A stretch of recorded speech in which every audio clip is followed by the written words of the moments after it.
La Semaine des Arts Visuels organisée par l'établissement Palette Bachet en avril dernier a donné lieu à une exposition dans les deux écoles. Son vernissage a eu lieu le 3 mai dernier.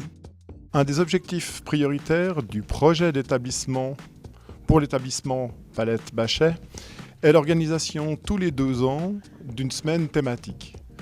Pendant cette semaine thématique, les élèves vont travailler sur des notions autres que les notions purement scolaires, dans des formes et des organisations de travail différentes, décloisonnement, visites, rencontres avec des personnes. Cette année, l'équipe de l'établissement a choisi de travailler sur les arts visuels. L'exposition est devenue quelque chose d'assez évident. L'idée de pouvoir montrer ce qu'on a réalisé dans les classes, c'est quelque chose d'extrêmement important.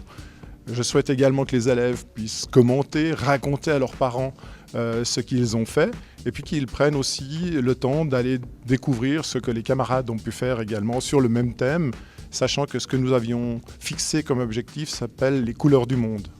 Les 650 élèves des deux écoles réunies ont ainsi laissé parler leur fibre créatrice autour du thème des couleurs du monde.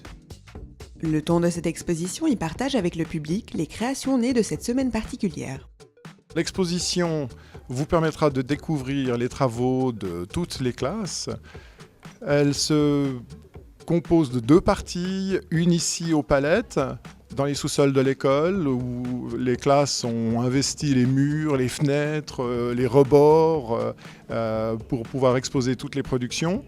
Et puis il y a un fil rouge qui permet d'aller de ce site à l'autre site qui est le site du Bachet, où là une autre exposition attend les parents, et qui est un énorme puzzle fait de la réalisation de classes qui ont fait des travaux plus collectifs.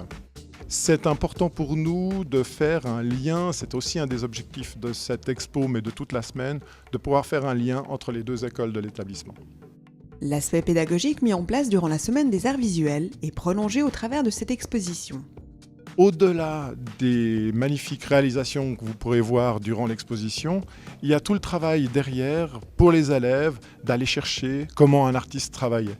Vous verrez à la manière de Van Gogh, à la manière de Picasso, à la manière d'autres peintres célèbres qui permettent vraiment d'aller se dire mais quand un artiste pose les couleurs de cette façon, qu'est-ce qu'on veut derrière? Et pour nous, au niveau de l'établissement, ce qui était intéressant aussi, c'est d'avoir toute la démarche pédagogique qui permette à l'élève de réaliser le travail qu'on lui demandait en fonction de critères, d'objectifs qu'on voulait atteindre, d'amélioration du vocabulaire, d'apprentissage différents. L'exposition va rester quelque temps et permettra aux classes d'aller voir ce qui s'est fait, justement de se dire tiens, dans l'autre classe ils ont choisi telle entrée, d'aller discuter avec les élèves et on espère un maximum d'échanges entre eux. Une exposition qui est la concrétisation d'un investissement important, tant du côté du corps enseignant que des élèves. Il y a énormément d'œuvres à voir, il y a énormément de dessins affichés et au-delà de cette réalisation, il y a tout le travail en amont que je tiens à souligner, de travail de rencontres d'artistes, de visites. On a eu l'occasion également de parler avec l'architecte qui avait en son temps, il y a plus de 40 ans, réalisé l'école. Ça a été des échanges assez nourris pendant toute cette semaine. Et c'est en ça que cet objectif est extrêmement important, c'est qu'il représente une somme de travail importante pour les élèves et les enseignants et se résume peut-être en une expo pour les parents. J'espère que tout ça sera transparent dans cette exposition également.